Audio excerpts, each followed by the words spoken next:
गाजियाबाद में smart meter की entry, बिजली उपभोक्ताओं के लिए बड़ी खबर। मीटर रीडर के झंझट से मिलेगा छुटकारा, सटीक बिजली खपत की मिलेगी जानकारी। नमस्कार, मैं कोमल सिंह और आप देख रहे हैं आर न्यूज नेटवर्क। गाजियाबाद के पश्चिमांचल विद्युत वितरण निगम लिमिटेड यानी कि पीवीएनएल क्षेत्र में अब बिजली के स्मार्ट मीटर लगाई जा रही है। इस योजना की शुरुआत पहले सरकारी दफ्तरों, सरकारी आवासों और जनप्रतिनिधियों के घरों से की गई थी। इसके बाद अब आम उपभोक्ताओं के घरों में भी स्मार्ट मीटर लगाए जाने का काम तेजी से शुरू हो गया है। स्मार्ट मीटर लगने के बाद बिजली उपभोक्ताओं को मीटर रीडर के झंझट से छुटकारा मिलेगा। यह मीटर पूरी तरह ऑनलाइन सिस्टम से जुड़ा होगा। उपभोक्ताओं को मोबाइल रिचार्ज की तरह अपने स्मार्ट मीटर को रिचार्ज कराना होगा। जितनी बिजली का उपयोग किया जाएगा, उतनी ही राशि अपने आप रिचार्ज बिलन से कटती जाएगी। बिजली विभाग की ओर से स्मार्ट मीटर को लेकर फैली भ्रांतियों को दूर करने की कोशिश भी की जा रही है। पीवीएनएल के मुख्य अभियंता पवन कुमार अग्रवाल ने बताया कि स्मार्ट मीटर से अगर आप रीडिंग लेते हैं तो उसे आप हर घंटे कंज्यूम कर सकते हैं और स्मार्ट मीटर से लगातार आपको एग्जीक्यूटिव यूजेज के बारे में पता चलता रहेगा। स्मार्ट मीटर से उपभोक्ताओं को सटीक और वास्तविक बिजली बिल मिलेगा, जिससे ओवर बिलिंग या गलत रीडिंग की शिकायतें समाप्त होंगी। साथ ही बिजली विभाग को भी बिजली चोरी रोकने में मदद मिलेगी और सिस्टम अधिक प्रभावी बनेगा। सुनिए पीवीएनएल के मुख्य अभियंता पवन कुमार अग्रवाल को। हम जो उपभोक्ता सेवा शिविर लगाते हैं, ये मतलब एक महाअभियान के तौर पे माननीय मुख्यमंत्री जी के निर्देशों पे, ऊर्जा मंत्री जी के निर्देशों पे लगाया जा रहा है। ये करीब पिछले 8 महीने से लगातार हर महीने 3 दिन के लिए लगाया जाता है, जिसमें हम उपभोक्ता की सभी समस्याओं को उस कैंप में रिजॉल्व करने की कोशिश करते हैं। वो कैंप हम हर एक डिवीज़न के किसी न किसी स्तर पे एक जगह पे ज़रूर लगाते हैं और एक जगह पे बड़ा कैंप भी लगाते हैं।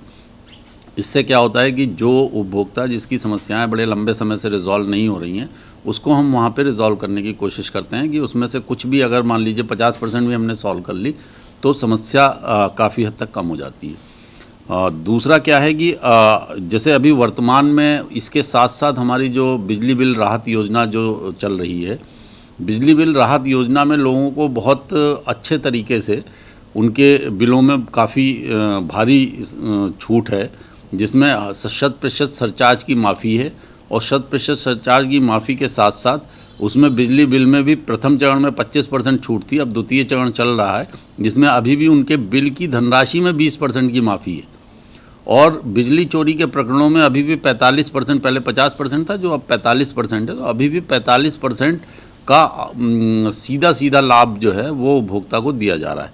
तो जो भी इसका लाभ लेना चाहते हैं, जो बहुत समय से पीड़ित हैं, जिनकी समस्या का समाधान नहीं हो पा रहा है, वो इस पीरियड में हम उनकी समस्या का सारा समाधान कर रहे हैं कि उनको कोई दिक्कत ना रहे और उनको कम से कम अमाउंट में अपने बिजली की समस्या को निदान कर सकें और उसके बाद वो अपने संयोजन को अच्छे से अपनी उत्तर प्रदेश पावर कॉरपोरेशन ने जो यूपीपीसीएल स्मार्ट कंज्यूमर ऐप लागू की है, जिसमें स्मार्ट मीटर के माध्यम से हमारी मतलब हम लोगों को बेहतर सुविधा देने का प्रयास कर रहे हैं, वो उस स्मार्ट मीटर को अपने यहाँ लगवा करके और उस ऐप के माध्यम से अपना डेली का कंजम्पशन, अपने बिल का स्टेटस, हर वक्त अपने संयोजन के ऊपर, मतलब बिजली का जितना उनकी खपत है उसका सब चीज़ों को उस ऐप के माध्यम से वो लगातार वॉच कर सकते हैं।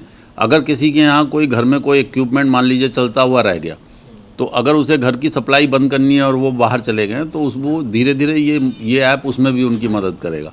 किसी को भेज के करा सकते हैं, किसी मतलब सिस्टम में लगातार इम्प्रूवमेंट का प्रयास हम इसके माध्यम से कर रहे हैं, जिससे कि मतलब उपभोक्ताओं को बेहतर सेवाएँ मिल सकें और सरकार की जो नीतियाँ हैं उसका एक्चुअल फ़ायदा जो है वो जनता को मिल सके। सर, अचानक से बहुत सी गाजियाबाद के लोगों की ये भी आम समस्या बन गई है कि अचानक से बिजली का बिल भी ज़्यादा आने लगा है, जैसे कि जो मिनिमम जो रेट में आता था कभी कभी उनका उससे ज़्यादा आ जाता है, तो इस पर आप क्या कहना चाहोगे? देखिए मैम, बिजली का बिल हमेशा उनकी खपत के आधार पर बनाया जाता है, कभी भी कम या ज़्यादा नहीं होता है। स्मार्ट मीटर भी जो हम लगवा रहे हैं, इसमें भी ये मीटर पुराने मीटर जितने थे उनका एक इम्प्रूव्ड वर्जन है। इसमें सिर्फ एक चिप और लगी होती है जो उनको बहुत सारी समस्याओं से निदान दिलाती है। बाकी इसमें और कोई चेंज नहीं है इस मीटर में, ऐसा नहीं है कि कोई अलग से आया है। मीटिंग रीडिंग में गड़बड़ी भी देखी जाती है। हम मीटर रीडिंग में जो कुछ जगहों पे जो पुराने बिलों में जो गड़बड़ियां हैं उनको हम रिजॉल्व कर रहे हैं। मैंने जो बताया महाअभियान जो हम चला रहे हैं या जो हम कैंप का प्रोग्राम चलाते हैं उसमें हम सब तरीक़ों की समस्याओं को दूर करते हुए उनके बिल्कुल मतलब इवन एवरेज अगर है तो एवरेज के आधार पर लेते हुए उसका समाधान करते हैं, जिससे उनको मतलब आने वाले समय के लिए बिल्कुल रेगुलर और प्रति माह उनको बिल मिले और वो उस बिल का प्रति माह भुगतान करें, जिससे कि उनको भी समस्या ना आए और विभाग को भी कोई समस्या ना आए। हम उसके लिए सतत प्रयत्नशील हैं। सर, अगर किसी को दिक्कत होती है तो अगर वो समाधान के लिए अगर कॉल करता है तो कितना समय लगता है उसकी समस्या को मतलब क्लियर करने में? देखिए, हम तो कोशिश करते हैं कि वो जिस दिन कॉल कर रहा है या जिस दिन वो यहाँ आ रहा है या किसी से मिल रहा है, किसी भी विभागीय अधिकारी से, उसकी समस्या का उसी दिन समाधान हो जाए। अगर किसी मतलब जो है केस में वो उस दिन नहीं हो पाता है तो उसके अगले दिन हो जाता है। ज़्यादा समस्या मतलब बिल वगैरह रिलेटेड कोई समस्या ऐसी हमारी पेंडिंग रहती नहीं है।